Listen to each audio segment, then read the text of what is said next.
I have the pleasure today of interviewing John Harbilas. He is the Assistant Director of Planning and Zoning, and he is also the proud father of a brand new baby girl. Congratulations, Thank you. John. Yeah.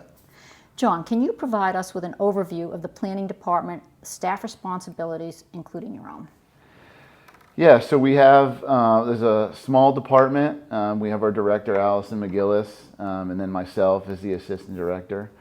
And then we do have a couple other planners, Nick Lewis and Karina Lundgren.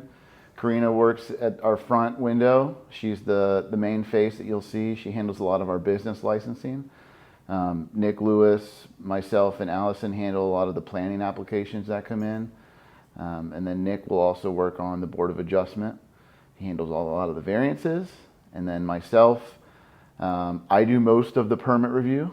So I'm mostly zoning, which includes my subtitle of zoning official. So a lot of the questions related to what can I build on my property? Where can my shed go or my fence go, or how big of a driveway can I do in the front of the house? A lot of those questions we get for residential, and then along with commercial properties, you know, what can I build here as far as the use? How much seats can I add for my restaurant? How many parking spaces do I need? Those types of questions, we get a lot of those. And that's the predominant role that our department plays.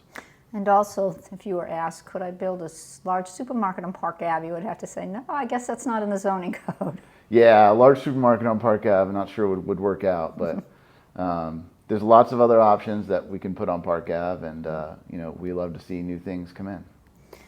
Could you elaborate on what the role of the zoning official is? Yeah, so you know, in planning, we have two kind of overarching guidebooks. We have the comprehensive plan, which is the futuristic vision of the city, and then we have the zoning code, which is a component of the land development code, and that really is the nitty-gritty details on you know, your setbacks, your building height, your floor area ratio, those types of things. And so as zoning official, my role is kind of to be the gatekeeper of the zoning code. Anything that needs interpretation on what the language means or how the city would interpret it, that kind of falls on me.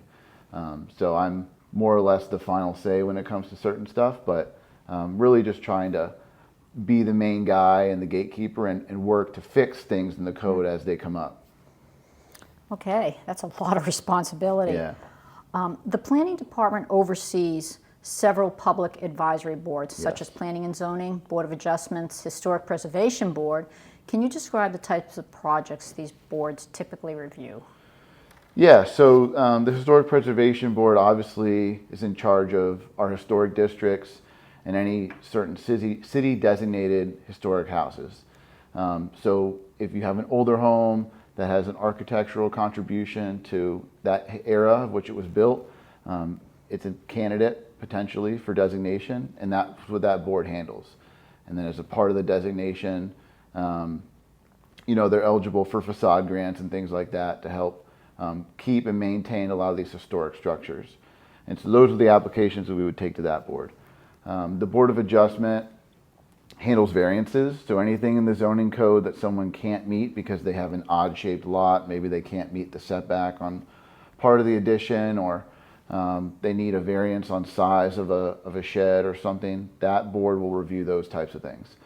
And then Planning and Zoning Board is the things that ultimately, larger projects that will come in front of commission. So a lot of our conditional uses, rezonings, future land use changes, those are all things that go to Planning and Zoning Board. And then lakefront houses. So any house that's on a lakefront, new house, large additions to a lakefront house, those will all come to Planning and Zoning Board for review. Okay, could you just explain what a conditional use is? Yeah, so certain projects, depending on the use or size, are listed as a conditional use based on zoning district. And ultimately, if you have a project, for example, we just had an auto zone that came in right next to I-4 and Lee Road. The use of an automotive retail store is listed as a conditional use in the code. So that basically means that they have to come to the city and come to commission and ask for that specific use on this specific site in order for it to happen. It doesn't guarantee that it's a use by right based on the zoning district.